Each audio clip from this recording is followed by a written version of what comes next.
السلام عليكم. يا مرحبا وعليكم السلام ورحمة الله وبركاته.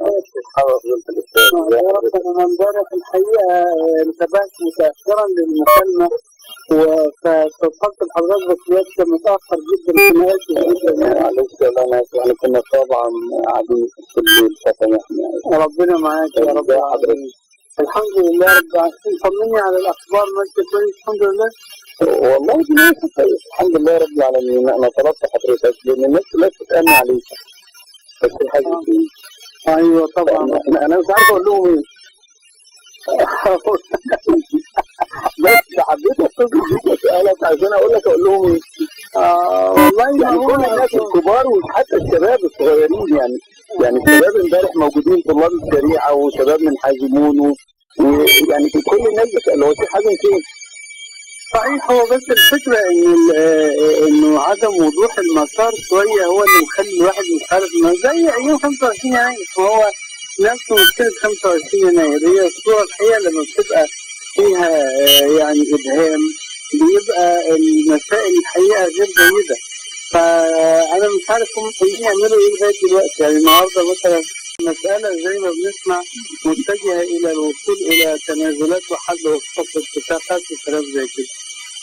انا المعلومه اللي عندي واللي انا بشتغل عليها او المعلومه الصادقه الوحيده اللي عندي ان احنا في رابعه العدويه لو حدث اقتحام للقصر هنروح القصر واللي جوه هندبحه.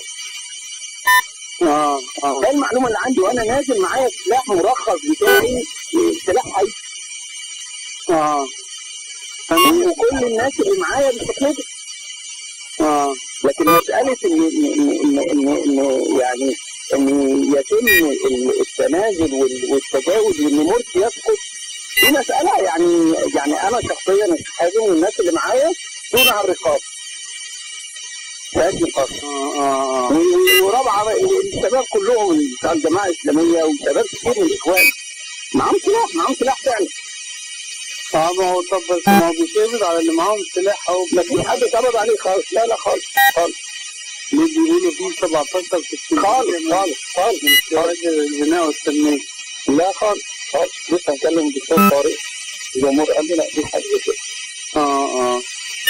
طيب ربنا كريم يا رب العالمين. والله احنا عاوزينك تتحاسب. يعني انا شخصيا على حضرتك هو انا يعني حضرتك قابلت الرئيس امبارح بالليل في اللقاء بتاع بالليل ده؟ لا. يعني هي الصورة الآن الحقيقة بس الفكرة إنه يعني واضح إنها متجهة إلى حد ما إن هو بالضغوط اللي أصبحت موجودة دي إنه هيحصل. أنت عارف حضرتك أنا لا يعني يتطلب الأمر إلا وضوح الرؤية. وأنا بالنسبة لي أخشى الآن من وجود التغير الذي لا نعرف إيه هو بالضبط. تغير زي إيه؟ يعني التنازلات اللي عندك اللي ممكن يقدموها. لا يعني يحصل مثلا بقى ضغط على الرئيس فيقعد معاهم ويحصل تنازل ما او اتفاق ما معرفش ايه هو يجيبوا الوزاره مثلا يشيلوا مش عارف النائب العام ويعملوا معرفش ايه عاملين صباحي. لا انا لا اظن الكلام ده حصل. حتى لو حصل تغيير الحكومه لا اظن مساله البرادعي ولا حمدين ولا الكلام ده صعب قوي. يعني حد من النوع ده ما هو مستلزم الاثنين دول بالذات.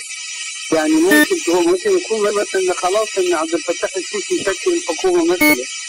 لا انا ما عنديش اخبار من دي خالص. كل دي كلام بيتقال لكن ما عنديش اي اخبار فيها. الاخبار اللي عندي ان الرئيس مساله اسقاط الرئيس ولا تنازله ولا دعوته لانتخابات مبكره ولا الكلام ده غير مقبول اطلاقا وغير مطروح اطلاقا. مسألة إقالة النائب العام برضه غير مقبولة وغير مطروحة. الحاجة الوحيدة اللي يمكن أن تطرح هي تغيير الحكومة وده مطلبنا كلنا من الأول. لكن مسألة إن البرادعي يجي رئيس حكومة دي برضه مسألة مش مطروحة خالص. يعني دي تحديدا أنا اتكلمت فيها مع الرئيس. قال لي مستحيل. طب وشيوع المظاهرات في المحافظات دي يا دكتور يعني حضرتك شايف ان هو انها يعني مش مشكله ولا ايه؟ انا شايف انها مشكله خالص.